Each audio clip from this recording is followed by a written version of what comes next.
मास की अमावस्या इस बार सोमवार के दिन पड़ रही है, इसलिए इसे सोमवती अमावस्या कहा जाएगा। चैत्र मास की अमावस्या का शास्त्रों में बहुत ही खास महत्व माना गया है और जब ये सोमवार को पड़ती है तो इसका धार्मिक महत्व और बढ़ जाता है। सोमवती अमावस्या पर महिलाएं पति की दीर्घायु के लिए व्रत करती हैं और पीपल के पेड़ की पूजा करती हैं। सोमवती अमावस्या पर पितरों के नाम से पूजा करने का बहुत ही खास महत्व होता है और उनके नाम से ब्राह्मणों को भोजन करवाने और दान पुण्य करने से आपको विशेष पुण्य की प्राप्ति होगी। तो आइए जानते हैं सोमवती अमावस्या का शुभ मुहूर्त और व्रत विधि। सोमवती अमावस्या 8 अप्रैल सोमवार को सूर्योदय से लेकर रात को 11:50 तक रहेगी, इसलिए सोमवती अमावस्या का व्रत 8 अप्रैल सोमवार को रखा जाएगा।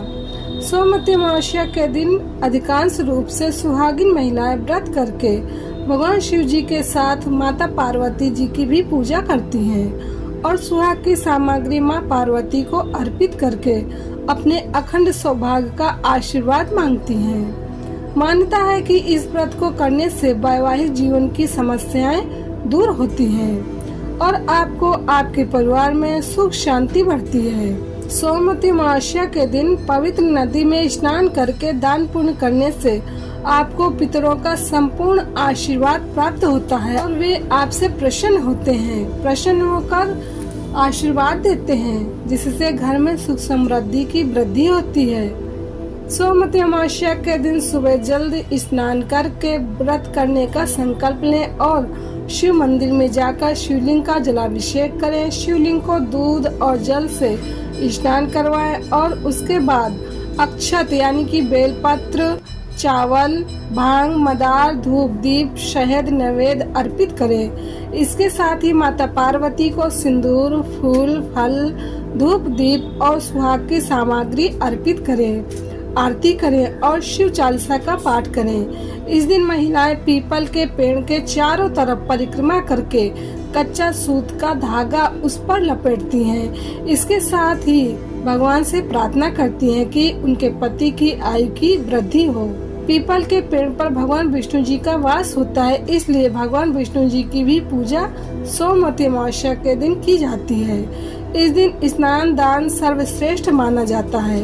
ऋषि व्यास के वचनानुसार इस दिन मौन व्रत व स्नान ध्यान करने से सहस्त्र गोदान का पूर्ण फल प्राप्त होता है। ऐसा माना जाता है कि महाभारत में भीष्म जी ने युधिष्ठिर को इस दिन का महत्व समझाते हुए कहा था कि इस दिन पवित्र नदियों में स्नान करने वाला मनुष्य समृद्ध, स्वस्थ और सभी दुखों से मुक्त होगा। ऐसा भी माना जाता है कि स्नान करने से पितरों की आत्मा को शांति मिलती है। सोमवती अमावस्या से संबंधित कथाएं प्रचलित हैं।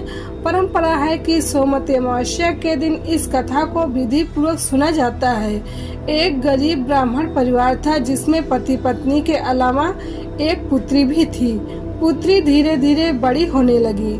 उस लड़की में समय के साथ सभी स्त्रियोचित गुणों का विकास हो रहा था। लड़की सुंदर, संस्कारवान एवं गुणवान भी थी, लेकिन गरीब होने के कारण उसका विवाह नहीं हो पा रहा था।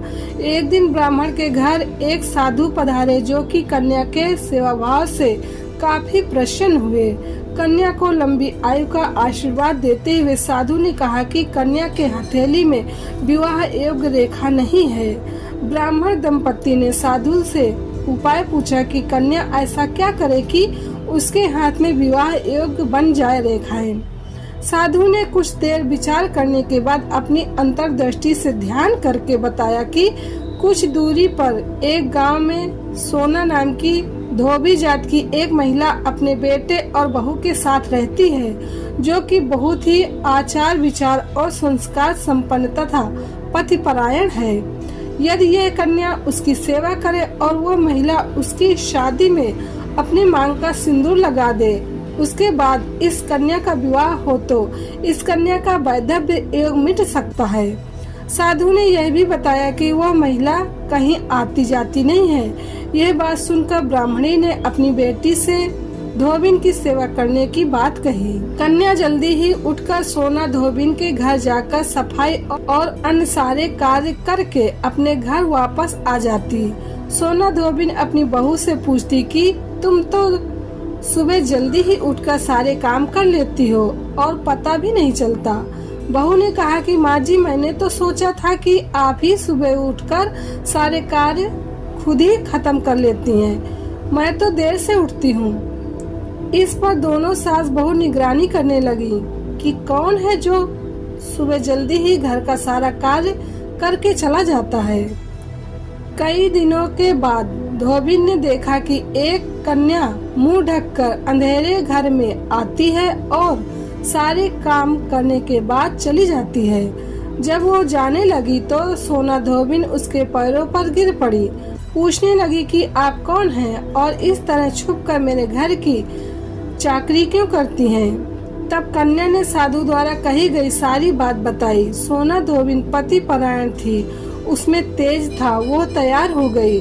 सोना धोबिन के पति थोड़ा अस्वस्थ थे। उसने अपनी बहू से अपने लौट आने तक घर पर ही रहने को कहा। सोना धोबिन ने जैसे ही अपने मांग का सिंदूर कन्या की मांग में लगाया, उसके पति गया। उसे इस बात का पता चल गया। वो घर से निराजल चली थी। ये सोचकर कि रास्ते में कहीं पीपल का पेड़ मिलेगा तो उसे भौरी देकर और उसकी परिक्रमा करके ही जल ग्रहण करेगी। उस दिन सोमवती अमावस्या थी। ब्राह्मण के घर मिले हुए पकवान की जगह उसने ईंट के टुकड़ों से 108 बार भौरी यानी कि परिक्रमा, पीपल की पेड़ की 108 बार परिक्रमा की और उसके बाद जल ग्रहण किया। ऐसा करते ही उसके पति के मुर्दा शरीर में कंपन होने लगा। तो इसलिए सुहागन देवियां पति की लंबी उम्र के लिए सोमवती अमावस्या पर व्रत उपवास करती हैं, जिससे उनके सौभाग्य की वृद्धि होती है। तो सोमवती अमावस्या 8 अप्रैल सोमवार को है।